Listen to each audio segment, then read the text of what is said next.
Hey everybody, welcome to my basement. Big show today. I love that there's a team that is being forgotten about, slept on, whatever cliche you want to use. I will not forget. In fact, I will double down and invest. I hate a draft rumor that's going around about one of the teams with the top 3 pick. Absolutely loathe the rumor. And I find it hilarious there's a bunch of 300-pounders coming in the draft who just tried to gain as much weight as they possibly could during one meal. That's my kind of party. I'm going to get into it. Plus, say anything. We'll go to your voicemails. You guys called. You leave us really weird things on the Kyle Brandt's Basement Answering Machine. I listen to them. I respond to them. It's say anything. You can say anything you want about any topic. World is your oyster. Go ahead. The basement is yours. Take over. That's what you always do. What we always do is start with what I love, what I hate, and what's hilarious.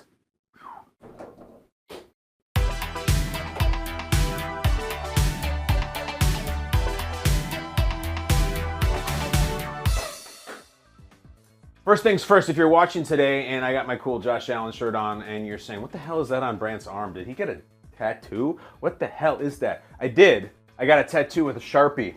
And I got one in honor of Kentucky quarterback prospect Will Levis coming to an NFL city near you. It is a Bible verse that he has tattooed to his bicep. I was embodying him this morning on Good Morning Football, so I got the tattoo, full commitment. I also drank coffee with mayonnaise in it. I did it, and I ate the banana with the peel on it. I also did that. The first one was rough. I'm kind of ashamed of myself. The banana wasn't that bad. I thought that was going to be the hardest part. And so I take a bite out of it with the peel, and you start chewing on it, and the peel is sort of like kind of banana-flavored gum. And they were saying, how could you do that? Wouldn't it taste disgusting? Here's my explanation. If you ever get a smoothie, you go to Jamba Juice, you get a smoothie at the juice shop or whatever, you could add 1 million ingredients, berries, papaya, mango, peanut butter, protein. If there's banana in that smoothie, it will dominate the flavor of that smoothie. It's a very powerful flavor.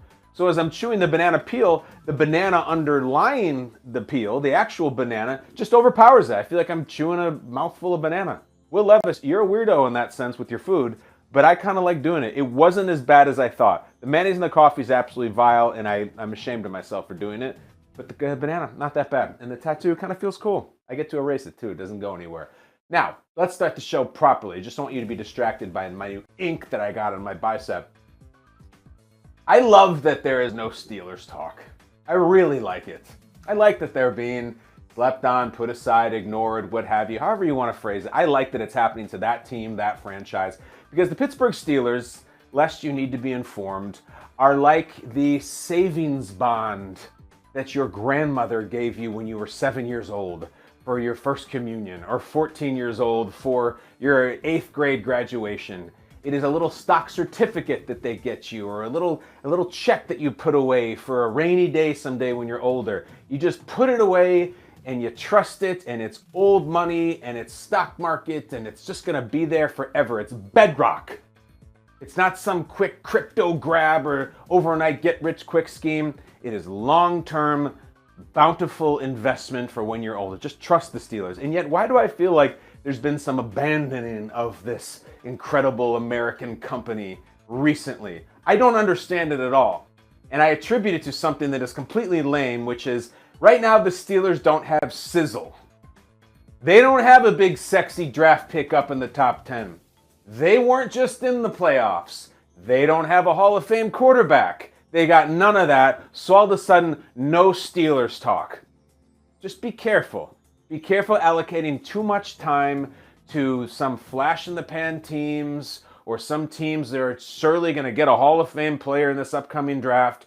Don't forget the bedrock. Don't forget the team and the teams that have been through it year after year, nay, decade after decade. Isn't it interesting that there is no glow whatsoever around the Pittsburgh Steelers aura nationally in the media? Because they had such a terrible season last year, just a bad season, awful, forgettable season. They were above 500, idiots. You know they finished 9-8 with a rookie quarterback, just tossing him out there. Another big chunk of the season was with Mitch Trubisky at quarterback, and they still finished above 500. Let me tell you about the Steelers, all right? 17th overall pick, just right there in that kind of boring no man's land. You scan past it on the mock, you don't see it on the TV shows. And they have the 32nd pick. They have the 32nd pick and a pick that they got from the Chicago Bears in trading them Chase Claypool, who they missed for approximately 12 seconds when he left and will never miss again. Great trade. Then you talk about Kenny Pickett. You will spend hours and hours and hours going down the list of great AFC quarterbacks, not even NFL, specifically in that conference, before you get to Kenny Pickett.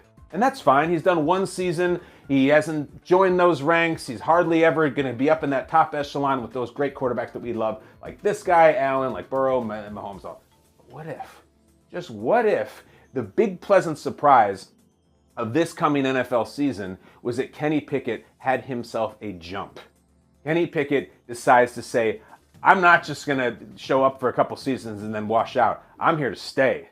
I'm going to do the Pittsburgh thing, which is be here for a long time, just like my head coach and just like the quarterback before me. I'm setting up shop here, guys. I'm not renting, I'm buying. Now, that sounds great. Do you have anything to base that on? Okay. Well, I know for a fact that most of you were not watching the Pittsburgh Steelers toward the end of last season because they reached a point where they were sub 500 and it looks like Mike Tomlin's above 500 streak was going to be broken. When you tuned out, what you missed was this Kenny Pickett, this rookie from Pitt, ended his season with a 5-game winning streak. In the games he started and finished it, 5 straight games. What you missed is in the final 2 months of the season, a season in which a rookie quarterback is learning and making mistakes and peppering interceptions all over the field. This guy threw 1 interception in 8 games. And there's no talk, there's no chatter, there's no allure. It's all about Justin Fields coming out at the end of last year for a team that lost 10 in a row, and he's running all over the place. That's great. And then it's Jalen Hurts makes this incredible ascension. Due credit, gets to the Super Bowl, blows up, amazing.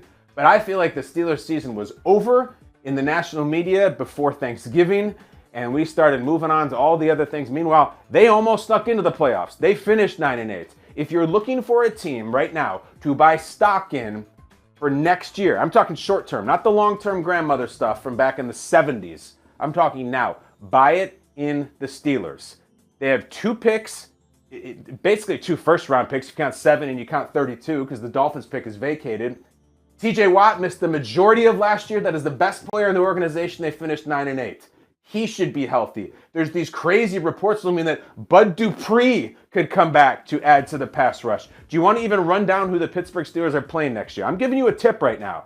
I already have the stock, so I bought in early. You can buy now. Watch the Pittsburgh Steelers record. Again, their rookie quarterback will be going into their second year. 5 straight wins to end, 1 interception in the last 8 games.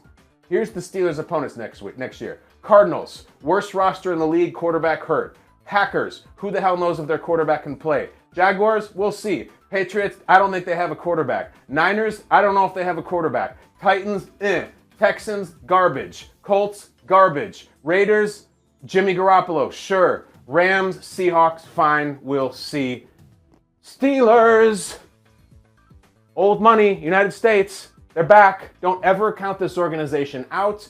Not the front office, not the custodian's office. Head to toe, top to bottom, a successful winning organization over and over. Last year, they're supposed to be 6-11.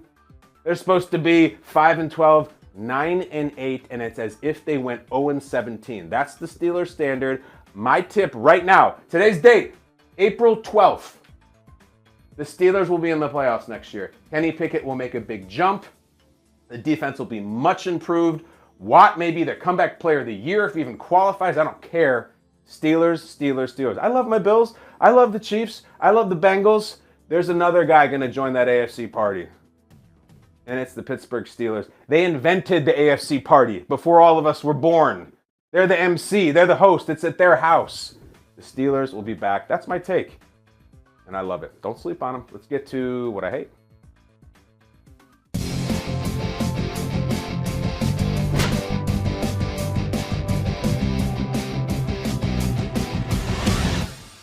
Well, I mentioned the AFC party and all the teams invited and all the great young quarterbacks and all the cool young teams, and they're so deep, they're amazing, and you know, the Chiefs are the standard, and the Jaguars supposedly had next, and the Bengals are trying to win that Super Bowl, the Bills are trying to get to one, and there's a bunch of other teams you can sprinkle on throughout it. And one of the teams I'm not sprinkling, if the Adam Schefter report turns out to be true, that the Houston Texans do not take a quarterback in the first round of the draft, I'm not including the Texans. I hate this. I hate this rumor. I hate the idea that the Houston Texans would not take a quarterback at the number 2 overall pick. All right, if that's true, now listen, maybe they will, maybe they won't, and if they do, good. Do it. You need it. Believe me. You're not going to go Davis Mills. You're not going to go anybody else, any backup you bring in, anything. Go with a quarterback. Sometimes these teams just outsmart themselves. They think, yeah, but everybody's all the momentum's going to quarterback. Let's build a defense first, and we can get by, and we can win. No, you can't. Look around. You need a crazy quarterback. You do. You just need a good quarterback. You need potential. And I don't like any of the reasons I'm hearing about why this could happen. You hear, well, the Patriots have a lot in common with the Texans. The Texans front office, there's some synergy going to the New England way. New England always drafts asymmetrically. New England is a different standard. They had 20 straight years of winning and Super Bowls. You're the Texans. Crawl before you could walk. You have very little in common with your history, your past, and maybe your present with the New England Patriots, who are the most dominant team of multiple decades in this millennium. All right? Don't do the Patriot thing. You're not the Patriots. The other thing, well, Dominion Ryan's head coach, he comes from San Francisco, and he had built a strong defense, and they got to title game with Jimmy Garoppolo. They got to another game with a rookie. Maybe you don't need a premier quarterback. Maybe you don't need a high talented guy. You just need a guy. You can get one of those guys later, build your defense. Nonsense. Don't compare whatever the Houston Texans offense is going to be this year to the Kyle Shanahan three-headed monster machine that he has created offensively over in San Francisco with all the perfect tight ends and fullbacks and running backs and linemen. They are an outlier. The San Francisco 49ers offense is one of one. It is the only thing that truly exists like that, and that's Shanahan's genius. Maybe years from now you can build that in Houston. You better have that quarterback. And I will say this right now. Don't Texan this up. I am verbing your name. Don't Texan this up. Let me try that one more time. Don't you guys Texan this up by taking pass rusher here at 2 and saying, we just didn't feel like we liked the quarterback. Pretty damn good quarterback draft. All right, we got some guys. Last year, one of the worst quarterback drafts of all time, except for my guy Kenny Pickett later. Take the quarterback. Don't outsmart yourself. I hope they do. If they don't, I will forever use their name as a verb. It will be known as Texaning something. Don't Texan this up. If you're going out tonight, be safe. Don't Texan up. Please don't do this. Just don't. Don't overthink it. This is the paralysis that comes from weeks and weeks up, and you're going to convince yourself that we're going to build a strong defense. Get a good quarterback. Guys, every single rule in the sport right now favors the quarterback. Every statistic, everything, every style of play. It's hard to play defense. It's easier to play quarterback rule-wise and ability-wise than ever. If it's Stroud, if it's Young, if it's whoever the hell it is. You guys got the number 2 pick because you had the dumbest play in Texans history. You Texaned the pick up big time. You Texaned up to get the number 1 pick. You decided to win a game that you had no business winning. Now you have the number 2. Take your medicine, take the second best quarterback, and move on with it. You'll be glad you did. I'm going to be furious if they do it. I root for the Texans. You might not believe that. There's a lot of Texans that I've liked over the years. Liked some of their coaches. I liked a lot of the people behind the scenes I've gotten to know. Please draft a quarterback. It's just not that hard. If you're a Texans fan, can you imagine if they go and take a pass rusher at number 2 overall and you say, yeah, we're going to go out there with Davis Mills this year. Come on, guys. Let's get to what's hilarious. It has to do with offensive linemen.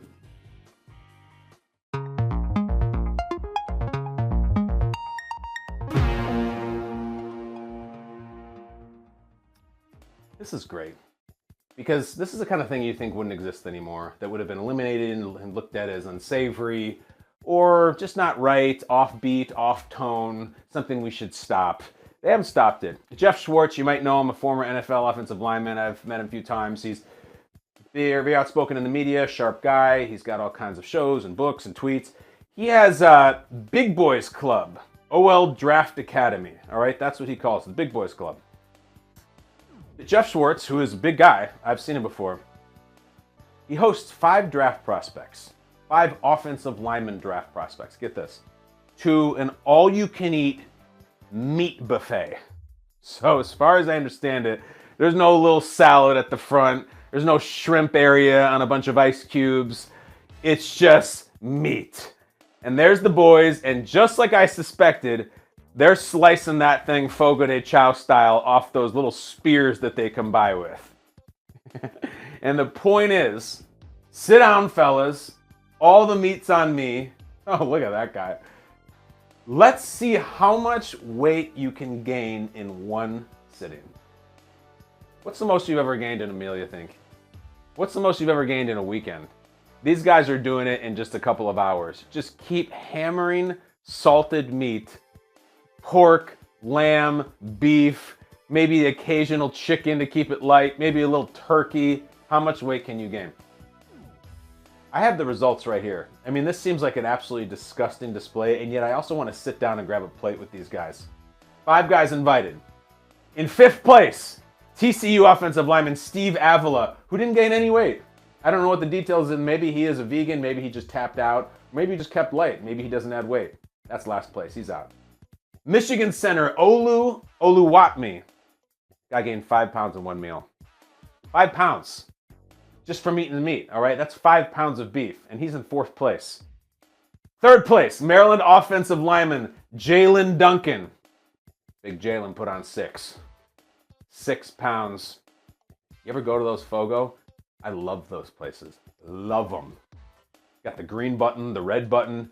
Well, Jalen Duncan was going green button to the tune of 6 pounds when he finally said, no mas. Went to the red. 2nd place. Ooh, this guy. Northwestern offensive lineman Peter Skoronski. This is a first-round guy. A lot of people have mocked him to his local Chicago Bears, who at the 9 pick. This guy could be a top 10 pick, but he was not the number 1 finisher here. He got 2nd place. 6.7 pounds. 6.7. All right, so if he's 6.7, what's our first place winner? It's my favorite lineman in this draft, maybe any draft. The winner of the Big Boys Club Draft Academy All-You-Can-Eat Meat Buffet Showdown. Old Dominion offensive lineman Nick Saldivery with a total of 9.5 pounds from 317.4 when he sits down to eat to when he finally says, can I get a check in the espresso? 326.9. Big Nick, 9.5 pounds. Remember, 2nd place was only 6.7, so nearly 3 pounds of pork and brisket and beef in one meal. Is that disgusting to you or is that funny? I think the answer is yes.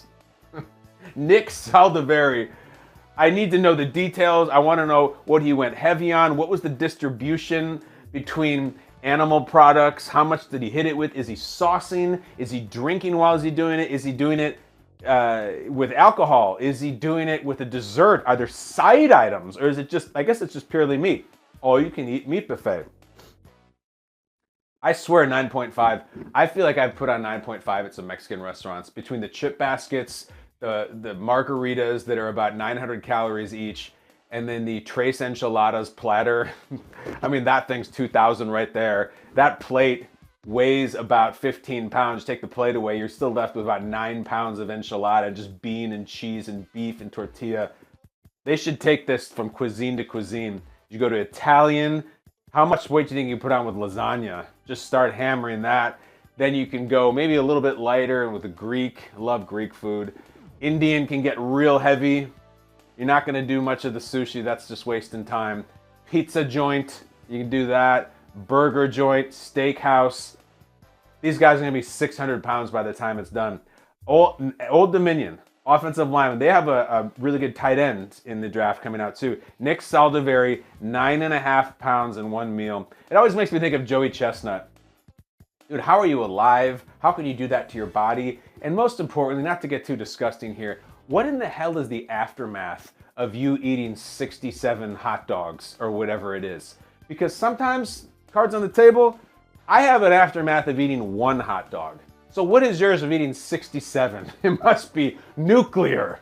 Unbelievable. That should be the real competition after that, after those hot dog guys a day later. But as far as I'm concerned, my mock draft will include offensive lineman from Old Dominion, Nick Saldivery. Maybe not even as the best lineman, but as the best prospect. Number 1 overall to the Carolina Panthers. Not the best of his class, not the best from Old Dominion, the best prospect, and certainly the biggest. 9.5 pounds, and might have stuck the landing on a Fogo de Chao endorsement, and I'll be there for you, buddy. Green button on Nick Saldivery. That's hilarious. You know what else is? Every time we go to the Kyle Brandt Space and Answering Machine, you guys leave us messages. Sometimes we kind of press the play button like, oh God, what is this going to be? We cringe. Other times we love it. Our sweet spot is kind of right in the middle of that. This is something that we call say anything.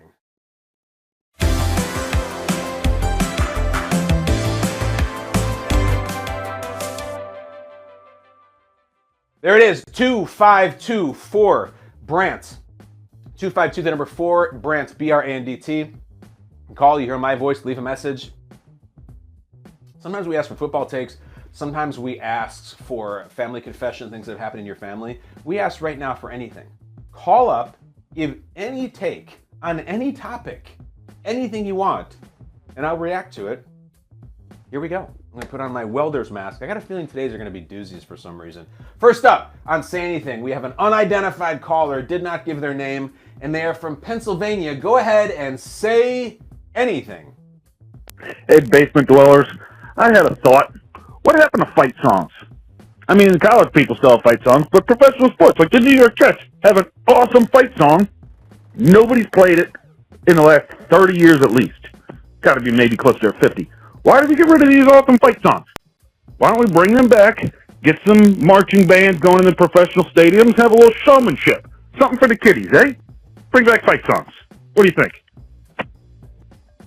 I think that's a take. Unidentified caller from Pennsylvania. It would surprise me that he's from Pennsylvania because the Eagles have a fight song. Fly, Eagles, fly. They sing it constantly. The Chicago Bears have a fight song, and it's Bear Down, Chicago Bears. They do have them, but maybe they're not as prevalent. I can't meet you with the marching band in the NFL stadium. You just can't do it. It's a college thing, very distinct sound. You hear the piccolos and the trombones and the French horns, and you are on a Saturday. I don't want Ravens, Bengals to have a marching band. Now, I believe Baltimore had a marching band, or maybe still does.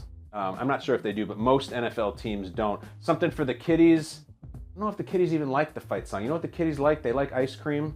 They like asking for your phone in the middle of the game. They like asking, when are we going to leave? That's what the kiddies like. The fight song, I think, is more for the nostalgists like yourself, sir. But when my kid is saying for the third time after I bought very expensive tickets, when can we leave? And when I get home, can I play Nintendo? And can I look at your phone? I can't be like, oh, it's okay. Listen, they're playing the fight song. I'm sorry, it doesn't work that way. I don't know if you're a parent, sir, but I certainly am, and that would not fly. But I like the edit take, fight songs. No one's going to be against it. Who doesn't like a fight song? Syracuse, New York is the location for our next caller. As a reminder, I don't hear any of these until you do. I hear them raw. Nate from Syracuse, say anything. Hey, Kyle, this is Nate from Syracuse, New York. I have a question for you. Okay. You know, my brother is a Titans fan, and I am a Buffalo Bills fan, and all of our good friends have all seen their teams win a Super Bowl in their lifetime. And I'm wondering, who do you think wins the Super Bowl first, the Titans or the Bills? I'm really hoping Josh Allen can get us there, but I'd be lying if all of a sudden I'm driving to work and it doesn't punch me in the face out of nowhere. What if I never see the Bills win a Super Bowl in my life?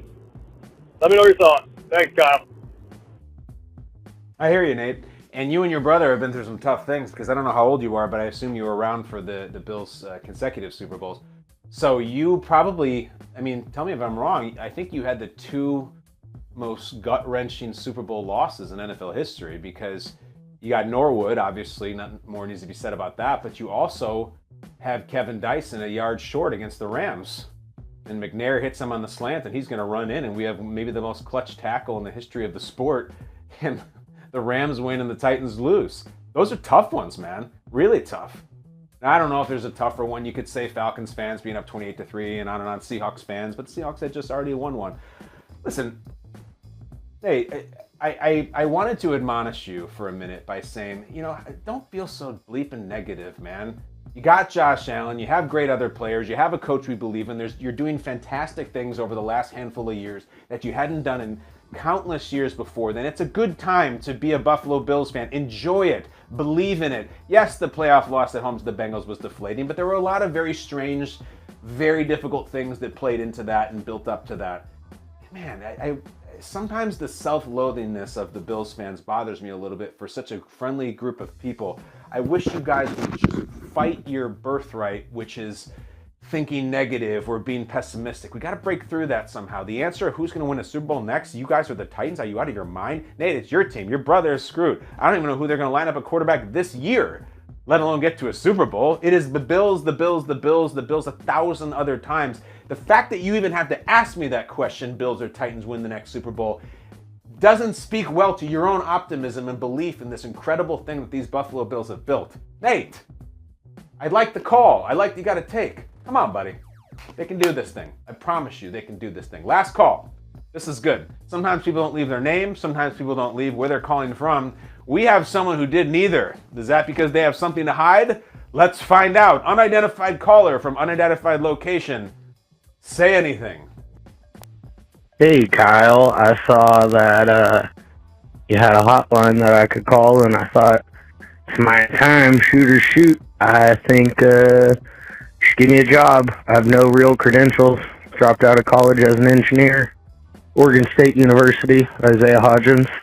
Woot woot. But, yeah, give me a shot. Give me a call back. Put me on the air. I promise it'll be good. All right, you the man. All right, bye. Well, here, let me start with the positive. You were already on the air. That's done. You can check that off. You were just on the air. That's the positive. There's other positives. Oregon State, I like it. I've never been there, but I've always respected their athletic program. A lot of Oregon State players I've liked over the year. I always like Steven Jackson a lot. No real credentials isn't ideal in terms of being a part of the operation here. But I like that. I think you were an engineer. I don't know what kind of engineer, the structural, audio engineer. Did you actually drive a train? That kind of engineer? I don't know. But I like the call. I like that you were, as the kids say, shooting your shot.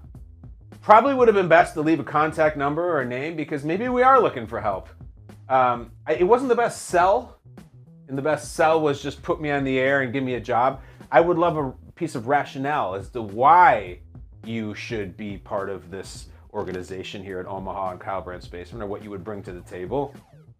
You got anything? I'll even throw this out here, sir, whoever you are. Call back and maybe we'll follow up on this. But come on. I can't just hire anybody. I'd like to give everybody a job. That's not the way that works. If you have real value and something to contribute, or you have an angle or an idea or even a work ethic or anything that I can get a foothold on to say to the powers that be, I don't know. I know we did this segment, Say Anything, and this guy called and he wouldn't leave his name or where he's from, but he went to Oregon State and he really had a cool delivery. And I think this guy could be an asset to the organization. I'll go to Peyton and Eli and say that if you give me something. Until then, they're like, I can't go with that. I would love to help you out. But all I heard was, no real credentials, Oregon State engineer, put me on the air. Can't do it. I did put you on the air, though. So whoever you are, identified caller, we have voice match technology. If you call back, we will know it is you. And in the meantime, we thank you for, listen, what does the segment say? It means say anything. But for you, when you call back, we need to call it say something. All right? Thank you very much, whoever you are. And thank you, all of you. I'm going to throw a dart. Let's go to the Skycam as we do. I'm going to walk over here with my cool Sharpie Will Levis tattoo. And I'm going to throw a dart. Let's see if my throw here represents the accuracy of Will Levis, since I'm doing it with the right hand, that is right arm that's tattooed the same way. I'll try to throw a bullseye. What if I do it? Here we go.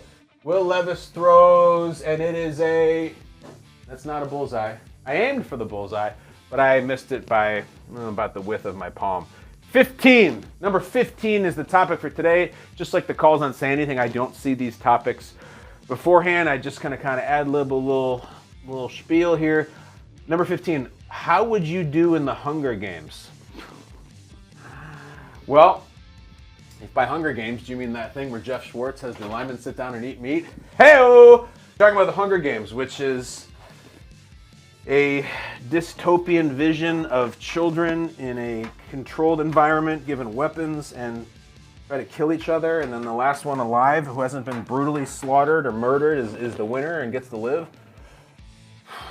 Well, I remember we had a similar Peloton question about how would you do in Survivor, and I said, bad. I'm not good at conniving. I'm not good at backstabbing.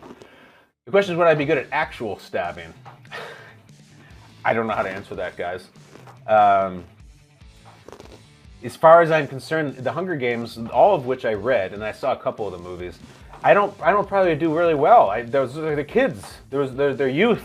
Some of those guys are ripped and shredded, and they can. Katniss can shoot a squirrel with a bow and arrow from 100 yards away. I don't know. I'm not advanced in weaponry. I can play duck hunt. I'm pretty good at Contra. Other than that, I'm not the weapons guy. So the answer to your question, I'm probably going to be terrible at the Hunger Games. I would want to be living in the District 13 or whatever it is, where they all have blue hair and get hammered all the time. That's what I would like to do.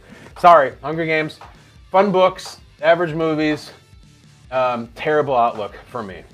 That's it. That's also it for the show. Love you guys. Like, share, subscribe, whatever you need to do. We will be back tomorrow. No, we won't, actually. We'll work on that. In the meantime, goodbye from the basement, exit through the garage, close the door on your way out. See you soon, guys.